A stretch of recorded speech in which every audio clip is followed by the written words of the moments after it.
অনুরোধ জানাবো ইতিপূর্বে যত টিচারদের প্রতি খারাপ আচরণ করা হয়েছে, গিয়ে তাদের কাছে ক্ষমা চেয়ে মহব্বতে সম্মানে এদেরকে যাতে আবার আপন আপন পদে আনা হয়, আল্লাহ সবাইকে সে তৌফিক দান করুন। ওনাদের কোনো দোষ থাকলে বিচার আছে, এদের প্রতি বিচারেরও একটা পদ্ধতি আছে কিনা, এটা আইন অনুযায়ী করতে হবে। আইন আমাদের হাতে নেওয়ার সেই ক্ষমতা কাউকে দেওয়া হয় নাই। এক সময় আমরা ছোট দেখেও ছোটবেলায় শুনেছি গাইডিয়ান গিয়ে বলেছেন, হ্যাঁ মারেন, হাড্ডিটা থাকলে হবে, চামড়া গোস্ত আপনার, এরকম বলতেন। টিচারদেরকে কি বলতেন? বলে মারেন, না মারলে ছেলে পড়বে না, ছেলে মানুষ হবে না, তাকে মেরে মেরে শিক্ষা দেন। এগুলা গাইডিয়ানের শিক্ষকদেরকে উৎসাহিত করতেন, যারা মার খেয়েছে টিচারদের এবং সেটাকে মাথা পেতে নিয়েছে। আজকে তারা বড় বড় পোস্টের মধ্যে আছে, বড় বড় পদের মধ্যে আছে। আর এখন তো একটু মারতে গেলে গার্ডিয়ান এসে টিচারকে মারে। এই পরিবেশ আমরা দেখেছি না? নাই। গার্ডিয়ান যখন শিক্ষককে এসে মেরে মারে, এটা ছাত্ররা দেখেছে, বলে আমরা আর দেরি কেন করব, আমরাও শুরু করি। আমার সাথে তো আমার ছাত্ররা কোনো আচরণ করেনি, আমি কেন বলছি? আমি বলার কারণ হেদায়েত। আমার দেশবাসী ছাত্ররা যাতে তাদের জীবন দুনিয়া আখিরাত বরবাদ না করে। কিভাবে বসতে হয় শিক্ষকের সামনে, ইমামে বুখারী উনি শিক্ষা দিয়েছেন। জগতের ইমাম, ইমামুল আইম্মা ফিল হাদিস, আমিরুল মুমিনিন ফিল হাদিস, যাকে ইমামে বুখারী বলা হয়, উনি ওনার উস্তাদ ইমামে আহমদ বিন হাম্বলের সামনে বসতেন। এরকম দুজানো হয়ে নড়াচড়া করতেন না, দুজানো হয়ে বসতেন আর বা আদব হাদিস শুনতেন ওনার উস্তাদ থেকে।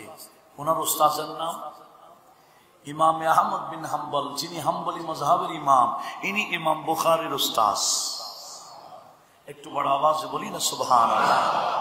আদব আমাদেরকে, আমাদের মুরব্বীরা সলফে সালিহিনরা আদব শিখালেন। এমনকি প্র্যাকটিক্যাল আদব কাকে বলে শিখাবার জন্য আমার আল্লাহ জিবরিল আমিনকে পাঠাইছেন।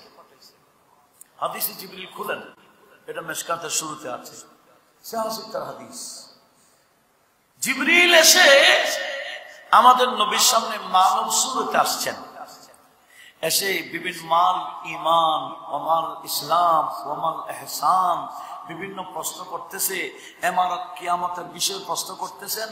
এইভাবে যে প্রশ্ন করতেছেন, প্রশ্ন কিভাবে করতে হয় নবীজিকে আমার আল্লাহ জিবরিলকে পাঠিয়ে প্র্যাকটিক্যাল শেখাচ্ছেন। জিবরিল বসেছেন এইভাবে নবীজির সামনে, দুজানো হয়ে বসে, হাত হাঁটুর উপর রেখে এরকম বসে নবীজির থেকে প্রশ্নগুলা করতেছেন। আল্লাহ শিখাচ্ছেন, আমার মাহবুবের উম্মতেরা, আমি জিবরিলকে পাঠিয়ে আমার বন্ধু নবীর আদব কিভাবে করতে হয় আমি প্র্যাকটিক্যাল তোমাদেরকে শিক্ষা দিচ্ছি। একটু জোরে বলি না সুবহানাল্লাহ। মা বাবার প্রতি আদব, টিচারদের প্রতি আদব, মুরব্বীদের প্রতি আদব, শ্রদ্ধা চলে যাচ্ছে। এটা কত বড় বিষয় আমাদের ইসলাম ধর্মে। অবশ্যই এটা জানতে হবে। পাশাপাশি অন্তত আমার আন্ডারে যারা আছেন, আমার ফ্যামিলিতে যারা আছে, আমরা তাদেরকে যাতে এভাবে আদব দিয়ে বড় করি। ছোটকাল থেকে যখন আদবের শিক্ষা দিব, এরা বড় হয়ে আর বেআদব। সেজন্যই আজকে আমি বিষয় নির্ধারণ করেছি সে আদব, আহমিয়াতুল আদব ফি শরিয়তুল ইসলামিয়া। ইসলামী শরীয়তে আদবের কত বড় গুরুত্ব রয়েছে। কেউ যদি বলে না আমি আছি দুনিয়াতে, যা ইচ্ছা তা করো, তাহলে এটা তার বিষয়। আমার আল্লাহ ইখতিয়ার দিয়েছেন, এই দুনিয়াতে পাঠিয়েছেন জাস্ট পরীক্ষার জন্য। আমরা পরীক্ষার হলে আছি। সূরাতুশ শূরা 25 পারাতে সূরার 20 নম্বর আয়াত, সেখানে আমার আল্লাহ পাক সুবহানাহু ওয়া তাআলা ইরশাদ করেছেন, আউযু বিল্লাহি মিনাশ শাইতানির রাজীম, মান কানা ইউরিদু হারসাল আখিরা নাজিদ লাহু ফি হারসিহি ওয়া মান কানা ইউরিদু হারসাদ দুনিয়া নু'তিহি মিনহা ওয়া মা লাহু ফিল আখিরাতি মিন নসিব। আমার আল্লাহ বললেন কি, মান কানা ইউরিদু হারসাল আখিরা, যারা দুনিয়াতে চাষ করে আখিরাতের নিয়তে, এখানে চাষ বলতে আমলের চাষ, যারা আখিরাতের ফল পাবে সে আশায় দুনিয়াতে চাষ করবে। মান কানা ইউরিদু হারসাল আখিরা, যারা আখিরাতের ফল ভোগ করার ইচ্ছা করে, নতিহি মিনহা, আমার আল্লাহ বলেন নাজিদ লাহু ফি হারসিহি, আল্লাহ বলেন আখিরাতের নিয়তে আমল করলে আমি আল্লাহ তার আমলে বরকত দিই এবং তাকে সওয়াবে ব্যাপক দান করি। তার সওয়াব নাজিদ লাহু ফি হারসিহি, তার এই হারসের মধ্যে, তার এই ক্ষেতের মধ্যে, তার এই চাষাবাদের মধ্যে, তার এই আমলের মধ্যে আমি আল্লাহ বরকত দিই, সওয়াব বাড়িয়ে দিই। নিয়ত থাকতে হবে কিসের? আখিরাতে। আখিরাতে যারা আখিরাতের নিয়তে আমল করবে আমার আল্লাহ বলেন নাজিদ লাহু ফি হারসিহি, তার এই হারস, তার এই চাষাবাদে আমি আল্লাহ আরো বাড়াই দিই, বৃদ্ধি করতে থাকি। আর ওয়ামান কানা ইউরিদু হারসাদ দুনিয়া, যারা দুনিয়া শুধু অর্জন করতে চায়, আখিরাতের চিন্তা নাই বললে চলে, তাহলে নু'তিহি মিনহা, আমি দুনিয়া থেকে তাকে কিছু দিই, দুনিয়া থেকে তাকে কিছু দিই। যে দুনিয়াই, এই দুনিয়াই থেকে শুধু দুনিয়াই কামনা, আমি দুনিয়ার এই নিয়ামত থেকে কিছু তাকে দান করি, তবে ওয়ামা লাহু ফিল আখিরাতি মিন নসিব, আখিরাতের কোনো অংশ সে পাবে না। একটু বড় আওয়াজে বলবো না নাউজুবিল্লাহ?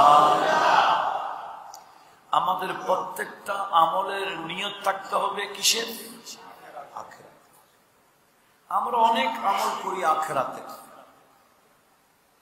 আমল করি দুনিয়াতে, কিন্তু আশাবাদী কিসের? আখিরাতে। আল্লাহ বলে এরকম যদি আমল করে আমি আল্লাহ পাক সুবহানাহু ওয়া তাআলা তার আমলও বাড়াই দিই, সওয়াবও বৃদ্ধি করব।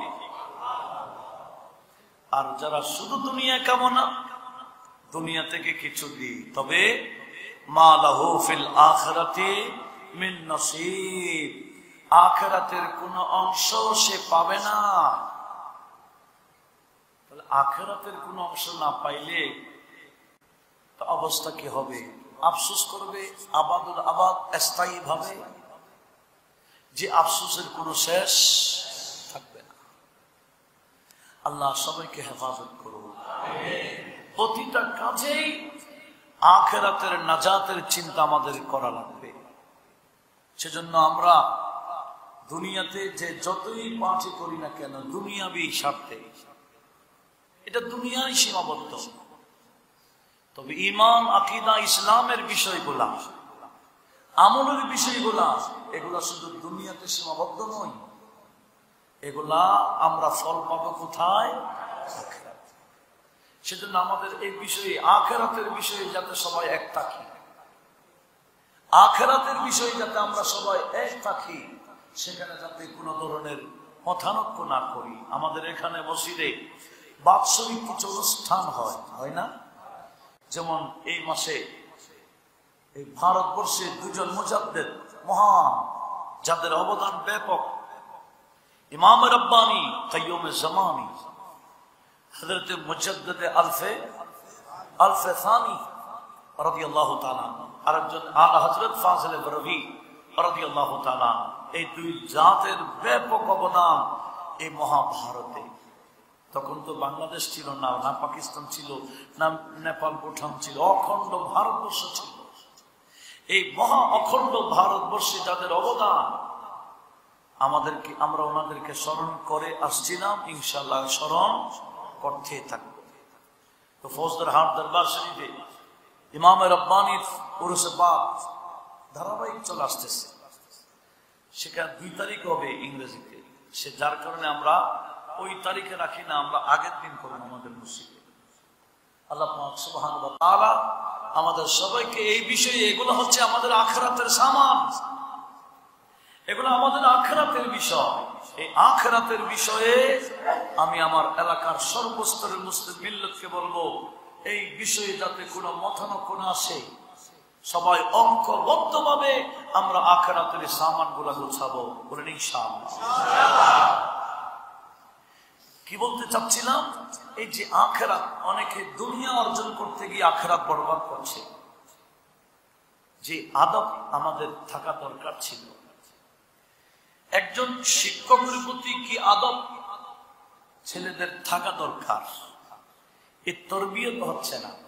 আদবের তরবিয়ত, শিক্ষা, প্রশিক্ষণ আমাদের ঘর থেকেও চলে গেছে, প্রতিষ্ঠান থেকে চলে গেছে। অথচ আদব কত বড় বিষয়।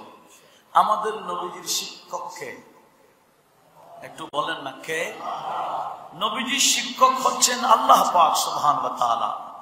আর নবীজি কি দাবি করেছেন? নবীজি দাবি করেছেন, ইন্নাল্লাহা আ'তাবানি ফাআহসানা তা'দীবি। আল্লাহ আমার শিক্ষক, আর সেই আল্লাহ আমি নবীকে আদব শিক্ষা দিয়েছেন। আমার আল্লাহ আমাকে বড় সুন্দর আদব শিক্ষা দিয়েছেন। নবীজিকে আদব শিখালেন কে? আ'তাবানি রাব্বি ফাআহসানা তা'দীবি। আল্লাহ আমাকে আদব শিখালেন, আর আমার আদবটা অতি সুন্দর। আমরা যে নবীর উম্মত, আমাদের নবীজির আদব কেমন আদব, যিনি আল্লাহর সামনে গোটা রাত এরকম দাঁড়িয়ে থাকতেন, পা ফুলে যেত, ইবাদত বন্ধ করতেন না। এই আদবটা কার প্রতি? আল্লাহর প্রতি। এভাবে নবীজিকে আদব শিখালেন আমার আল্লাহ। আর নবীজি যাদেরকে শিক্ষা দিতেন, নবীজির সামনে বসতেন, ইনারা কারা? সাহাবায়ে কেরাম। সাহাবায়ে কেরাম ইনারা কেমন আদব করতেন? বুখারী শরীফের হাদিস। বুখারী শরীফের হাদিস অনেক লম্বা হাদিস। এত লম্বা হাদিস আমি সংক্ষেপে বলবো। সেটি হচ্ছে যে আমাদের নবীজির প্রতি আদব সাহাবারা এমন ভাবে করতেন, নবীজি কোনো ওয়াজ ও নসিহত করলে সাহাবারা একেবারে চুপচাপ বসে চেহারাটা নিচু করে থাকতেন, সরাসরি নবীজির দিকে দেখতেন না। আবার যদি বেয়াদবি হয়ে যায়,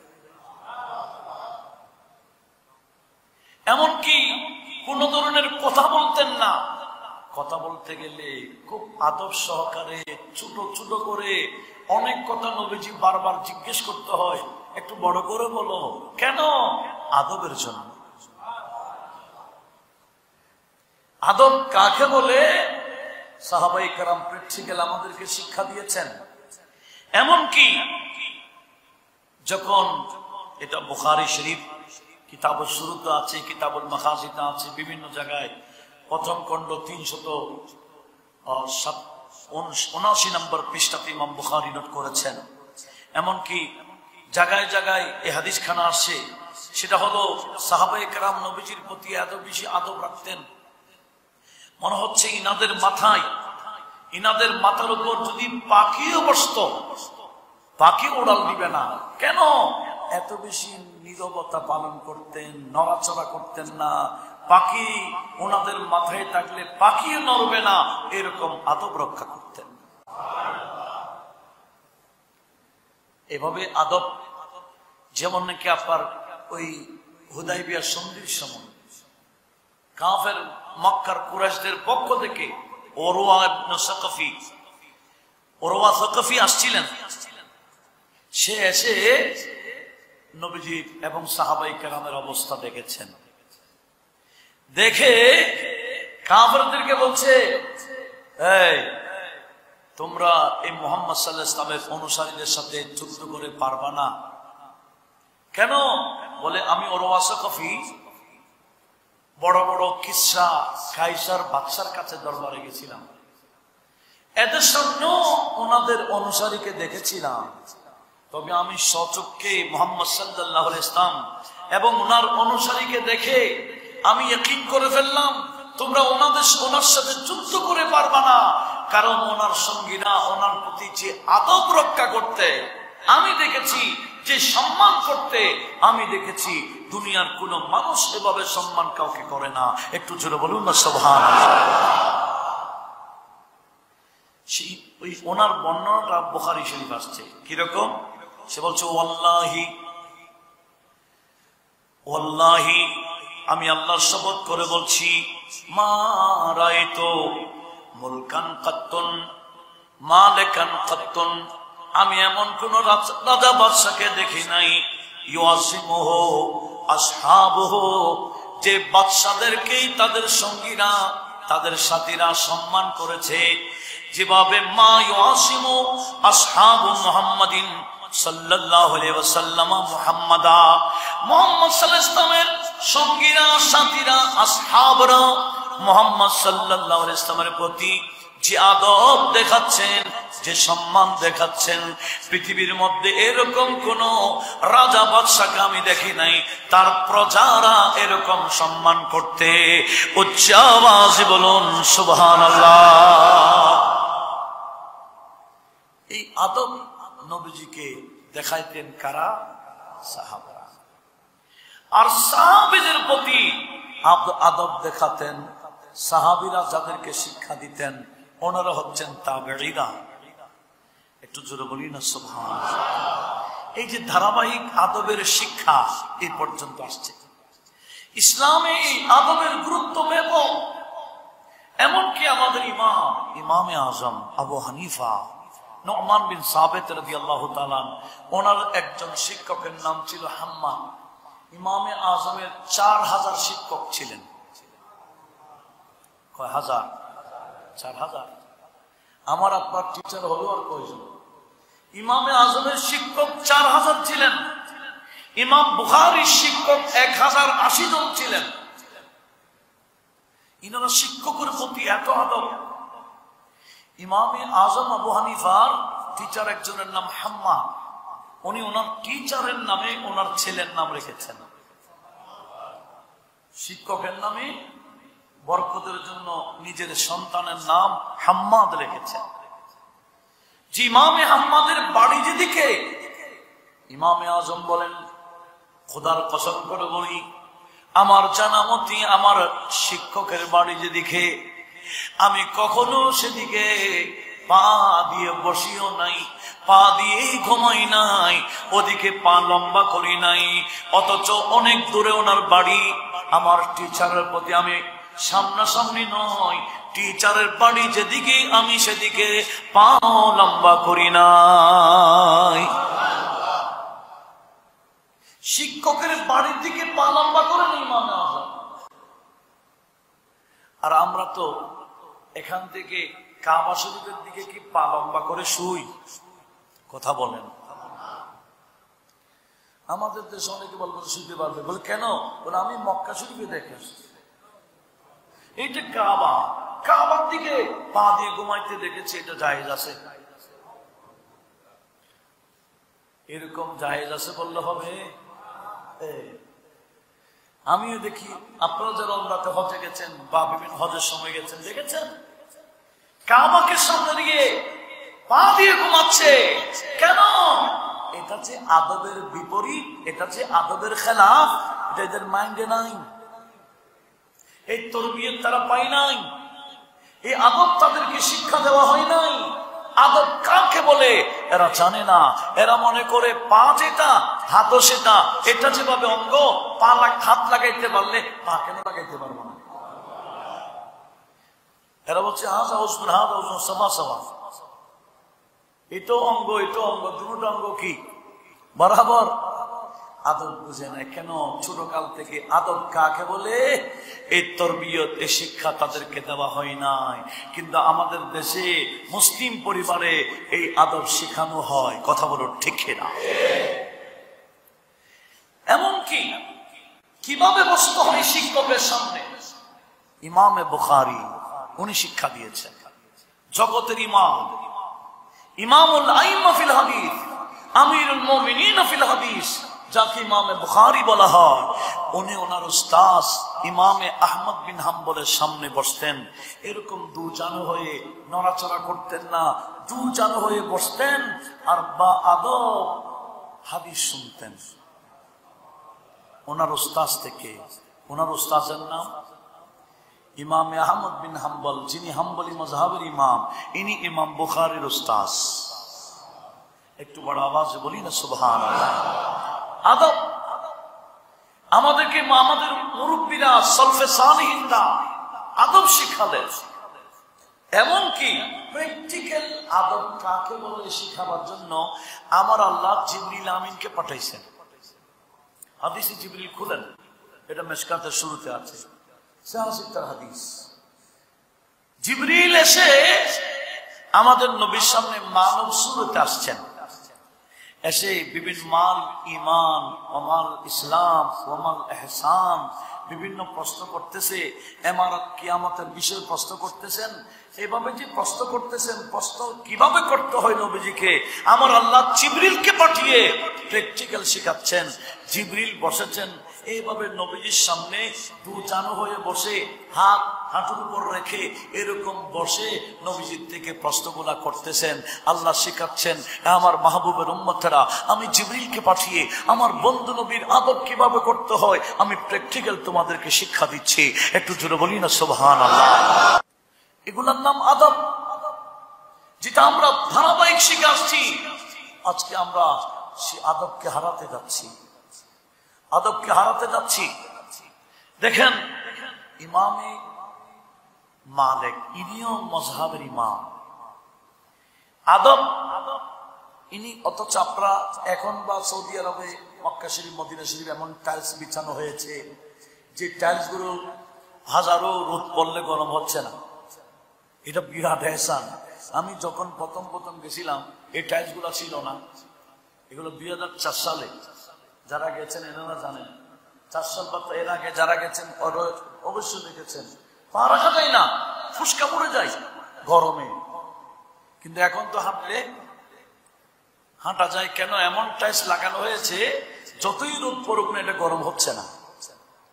এরকম টাইলস বর্তমান লাগিয়েছেন সাদা সাদা, কিন্তু আগে এগুলো ছিল না। মক্কা শরীফ, মদিনা শরীফের গরম মারাত্মক। কিন্তু মারাত্মক হলো ইমামে মালিক রাহমাতুল্লাহ আলাইহি। ইমামে মালিক উনি মদিনা শরীফে জুতা পায়ে দিয়ে হাঁটতেন না। বলে আমার ভয় হচ্ছে, আমি যে জায়গায় পা রাখবো জুতা দিয়ে, এই মদিনার গলিতে অলিতে রাস্তায় আমার নবীজি চলেছেন, যেই রাস্তায় নবীজির পা রেখেছেন সেখানে আমি জুতা কিভাবে রাখবো? এটা ওনার মনের একটা আবেগ। এই আবেগ কাজ করতেন। বলে না, আমি এই মদিনাতে জুতা পরিধান করে হাঁটতে পারবো না, জুতা ছাড়াই হাঁটতে হবে। এটাই আমার সরকারের প্রতি আদব। সেই ইমামে মালিকের কাছে এত বেশি আদব ছিলেন, উনি ওনার ছাত্রদেরকে আদব শিখাইতেন। ওনার একজন ছাত্রের নাম ফুদাইল বিন আয়াস। ইনি জগৎ বিখ্যাত মুহাদ্দিস ছিলেন, পাশাপাশি বড় মাপের ওলি ছিলেন ফুদাইল ইবনে আয়াস। ফুদাইল ইবনে আয়াস বলছেন, আমার হুজুর ইমামে মালিক, আমি আমার হুজুর থেকে 20 বছর পড়েছি। 20 বছর পড়ার পর হুজুর আমাদের থেকে বিদায় নিয়েছেন। পরবর্তী খেতে খেতে ফুদাইল বিন আয়াস বলছেন, এই দুনিয়ার মানুষেরা, আমি আমার উস্তাদ ইমামে মালিক থেকে 20 বছর পড়েছি। কি পড়েছি জানো? এই 20 বছরের মধ্যে আমার হুজুর আমাকে 18 বছর শুধু আদবই শিক্ষা দিয়েছেন। 1.5 যুগ শুধু কি শিক্ষা দিলেন? আদব। আর 2 বছর পড়ালেন। হুজুরকে 2 বছর পর হারিয়ে ফেলেছি। আমি কাঁদতেছি আর আফসোস করছি, হুজুর যদি ওই 2 বছরও আমাকে আদব শিখাইতো আমি আরো বেশি লাভবান হইতাম। একটু জোরে বলুন না সুবহানাল্লাহ। দেখেন আমাদের ইসলামের মধ্যে এই আদবের গুরুত্ব কত। সেজন্য আদব এটা আসতে হবে ঘর থেকে, ঘর থেকে, ঘর থেকে আসতে হবে। বিদায় আমার নবীজি কি বলেছেন হাদিসে পাকে একটু লক্ষ্য করুন।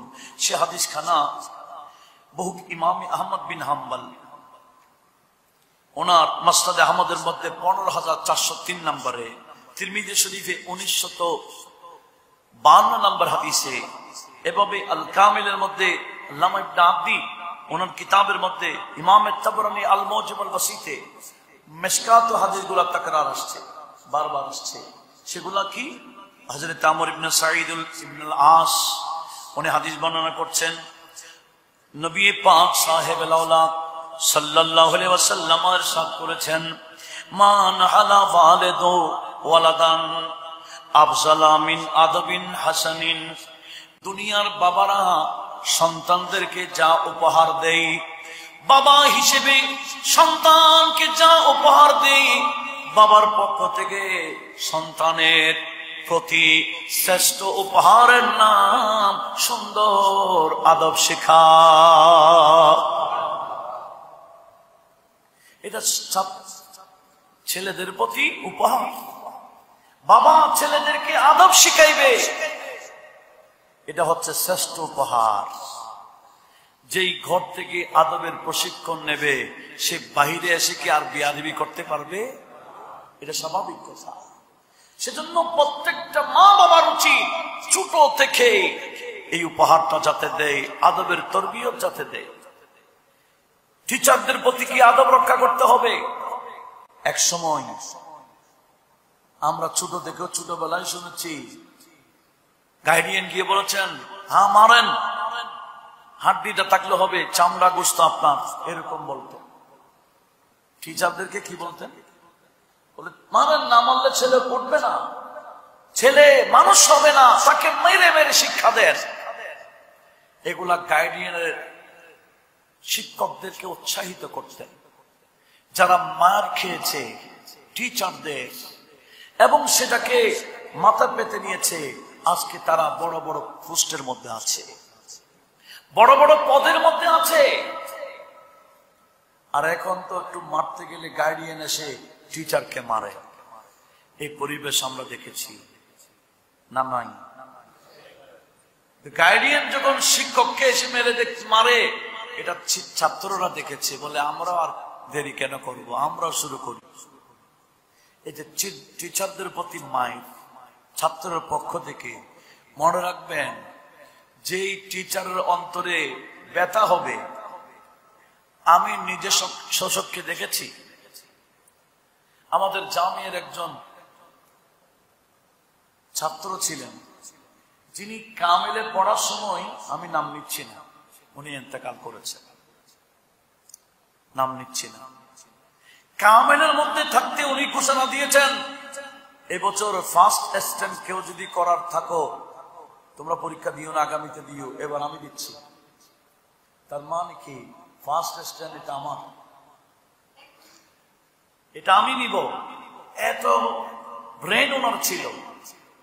কিন্তু দেখা যায় ওই ব্যক্তিকে আমি নিজেই দেখেছি নালার মধ্যে নালা পরিষ্কার করতেছে, কাপড়ের ঠিক নাই, চোপড়ের ঠিক নেই, ঘুরতেছে, পাগল পাগল পাগল অবস্থায় খবরে গেছে। কেন? বলে অন্য কোনো কারণ না, উনি অনেক ভালো স্টুডেন্ট ছিলেন, কিন্তু একদিন এই পড়াতে আসছিলেন টিচার, ওই টিচারকে উনি বিভিন্ন ধরনের প্রশ্ন করে টিচারকে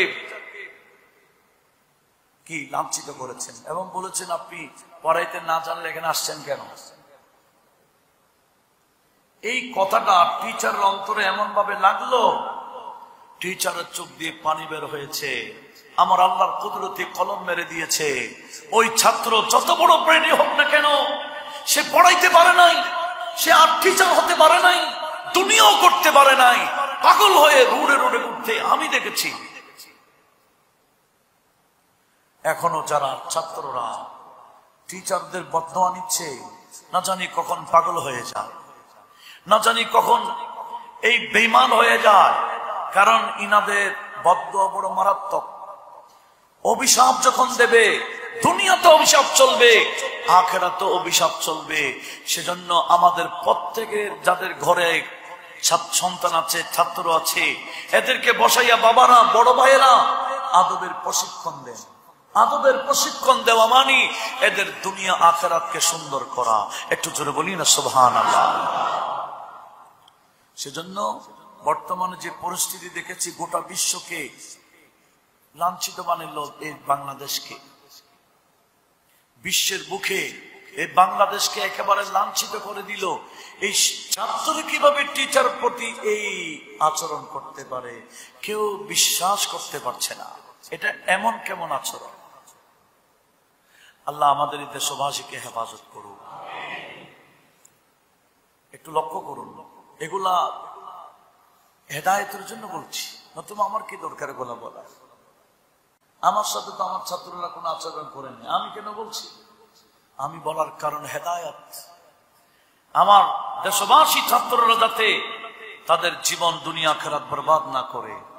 এমনকি হাদিস শুনেন, হযরতে আব্দুল্লাহ ইবনে ওমর রাদিয়াল্লাহু তাআলা আনহুমা হাদিস বর্ণনা করছেন। ইমাম বাইহাকী শুআবুল ঈমানের মধ্যে 8409 নম্বর হাদিসে এই হাদিসটা নোট করেছেন। কি? আমার নবীজি বললেন, কিয়ামতের ময়দানে প্রত্যেকটা ব্যক্তিকে প্রশ্ন করা হবে, আপন আপন সন্তানকে কি তালিম দিয়েছেন, কি শিক্ষা দিয়েছেন। মা বাবাকে প্রশ্ন করা হবে কিয়ামতের ময়দানে, এই মা বাবা সন্তানকে কি আদব শিক্ষা দিলেন, কি এলম শিক্ষা দিলেন, এই শিক্ষকদের প্রতি কিভাবে আদব রক্ষা করতে হয় এটা কতটুকু শিক্ষা দিয়েছেন। এটা কিয়ামতের ময়দানে মা বাবা থেকে আমার আল্লাহ প্রশ্ন করবেন। ঠিক পাশাপাশি ছেলেদেরকে প্রশ্ন করা হবে, তোমাদের মা বাবা তোমাদেরকে যে আদব শিক্ষা দিলেন, এই আদবের প্রতি তোমরা কতটুকু আমল করেছিলা, আদব রক্ষা করেছিলা। সন্তানদেরকে আদবের ব্যাপারে প্রশ্ন করা হবে, তোমাদের মা বাবা যা শিক্ষা দিয়েছেন এটা কতটুকু আমল করেছো। এমনকি ওই মা বাবাকে জিজ্ঞেস করবে, ছেলে সন্তানকে কতটুকু আদব শিখাইলেন। উচ্চ আওয়াজে বলুন সুবহানাল্লাহ। যে সমস্ত মা বাবা দুনিয়ার মধ্যে সন্তানদেরকে আদব শিখায় নাই, এই সন্তান কিয়ামতের ময়দানে মা বাবাকে জাহান্নামে পাঠাইবার মাধ্যম হয়ে যাবে। যার কারণে আমার আল্লাহ ইরশাদ করেছেন, ইন্নামা আমওয়ালুকুম ওয়া আওলাদুকুম ফিতনা। আল্লাহ বলে, আমি দুনিয়াতে সম্পদ দিয়েছি, আওলাদ দিয়েছি, এমনি নয়, পরীক্ষার জন্য। এই সম্পদ কিভাবে অর্জন করেছো, কোন পথে ব্যয় করেছো, পাশাপাশি সন্তানকে কিভাবে লালন পালন করেছো, তরবিয়ত কি দিয়েছো, আদব শিখাইলা কিনা, নামাজ শিখাইছো কিনা, কোরআন শিখাইছো কিনা, পর্দা শিখাইছো কিনা, এভাবে মুরব্বীদের প্রতি শ্রদ্ধা শিখাইছো কিনা, এটা কিয়ামতের ময়দানে মা বাবা থেকে প্রশ্ন করা হবে। এটাই হবে কিয়ামতের ময়দানে সন্তানগুলো মা বাবার জন্য বড় ফিতনা, পরীক্ষার মাধ্যম। উচ্চ আওয়াজে বলুন সুবহানাল্লাহ। অনুরোধ জানাবো, প্রত্যেকের সন্তানাদি আছে, আমরা আমাদের সন্তানগুলোকে গাইড করতে হবে, গাইড করতে হবে, নতুবা এই সন্তানের কারণে আমরা লাঞ্ছিত হব। আল্লাহ আমাদের সবাইকে একটু সজাগ হবার তৌফিক। দেখেন, এমনকি আমার এই আদবের ব্যাপারে হাদিসে পাকে ব্যাপকভাবে আসছে। আদব এটা অনেক বড় জিনিস। আল্লাহ পাক সুবহানাহু ওয়া তাআলা আমার নবীজিকে যে আদব শিখালেন, তার মধ্যে আমার নবীজি আমাদেরকে কিছু বলেছেন। সেটা হলো নবীজির বাণী, কিছু আমি আপনাদের সামনে উপস্থাপন করছি।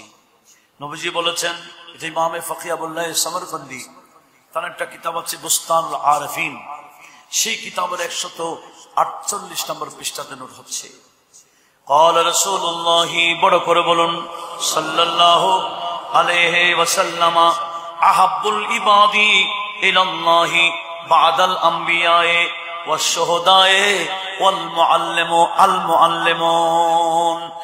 নবীজি বললেন, হে আমার উম্মত শোনো, আমার আল্লাহর কাছে নবীগণ শহীদগণদের পরপর স্থান হলো শিক্ষকদের। নবী এবং শহীদদের পর স্থান কার? আহাব্বুল ইবাদি ইলাল্লাহি বাদাল আমবিয়া ওয়াশ শুহাদা।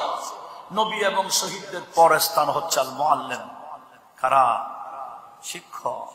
এই শিক্ষকের প্রতি সেজন্য আমার নবীজি বিদায় হজে হযরত ইবনে আব্বাস হাদিস বর্ণনা করেছেন, হজ্জাতুল ওয়াদা বিদায় হজে আমার নবীজি এই শিক্ষকদের জন্য ক্ষমা চেয়েছেন আল্লাহর দরবারে।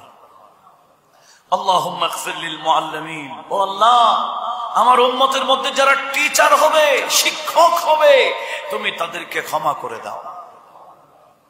ও আতাল আমারহুম, তুমি তাদের হায়াত একটু বৃদ্ধি করে দাও। টিচার, আমরা অধিকাংশ টিচারের হায়াত বেশি দেখি কিনা? রিটায়ার্ড করার পরেও অনেকদিন কি বেঁচে থাকে।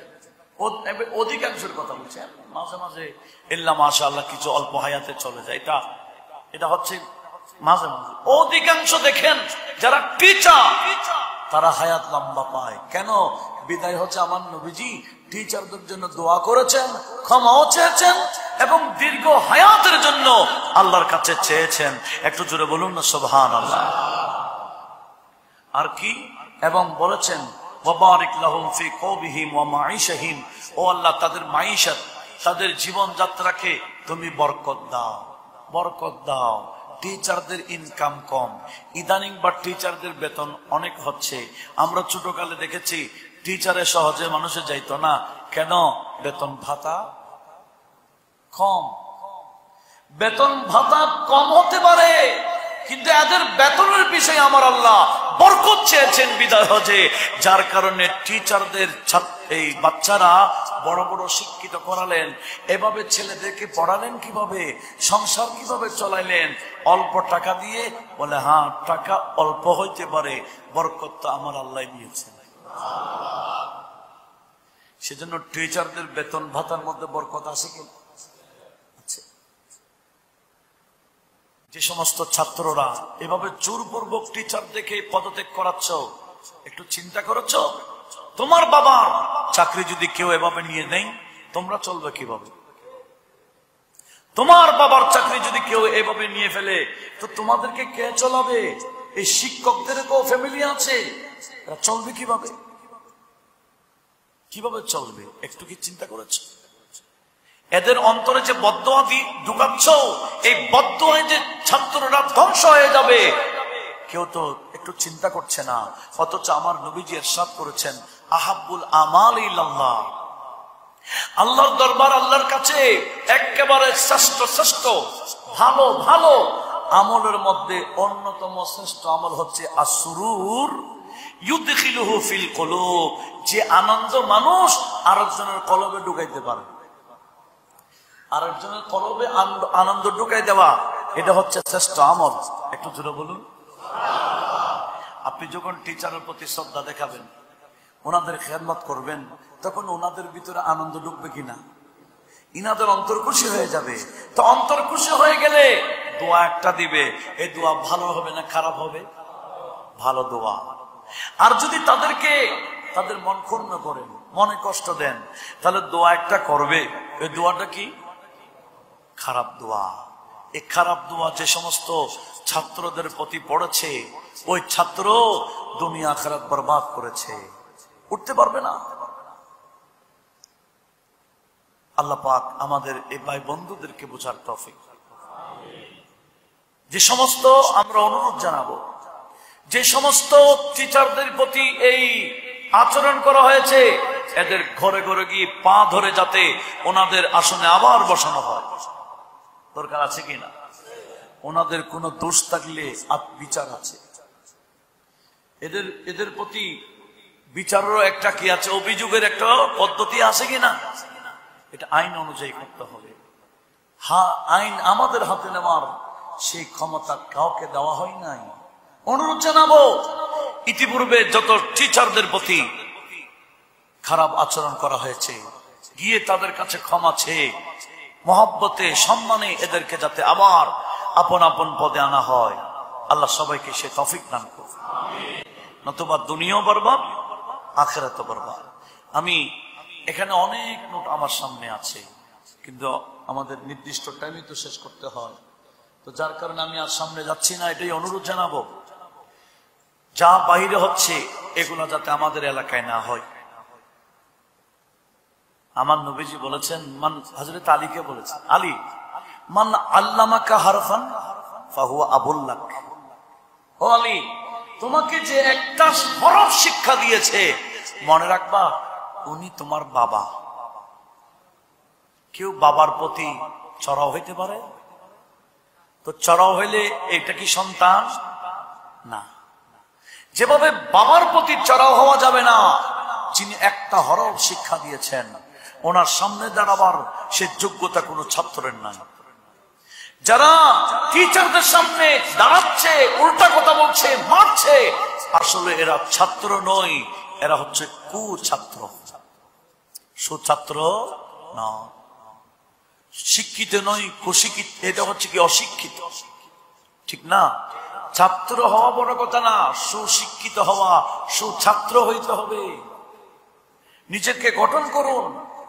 এগুলা অনলাইনে চলে আসতেছে, আপনি কবরে যাবেন গা, কিন্তু আপনি টিচারদের প্রতি যে আচরণ করেছেন এগুলা কিন্তু থেকে যাবে অনলাইনে। পরবর্তী জেনারেশন আপনাদের আচরণ দেখে ফেলবে। এগুলা আপনাদের জন্য সাক্ষী হয়ে যাচ্ছে, কিয়ামতের ময়দানে বাঁচার কোনো সুযোগ পাবেন না। আল্লাহ সবাইকে একটু নিজেদের মাইন্ডের মধ্যে এগুলা ঢোকার তৌফিক দান করুন। ইসলামী অনুশীলন যাতে তাদের অনুশীলন করে, ইসলাম যাতে অনুশীলন করে, আল্লাহ সে তৌফিক সবাইকে দান করুক। আমিন। ওয়া মা আলাইনা ইল্লাল বালাগ।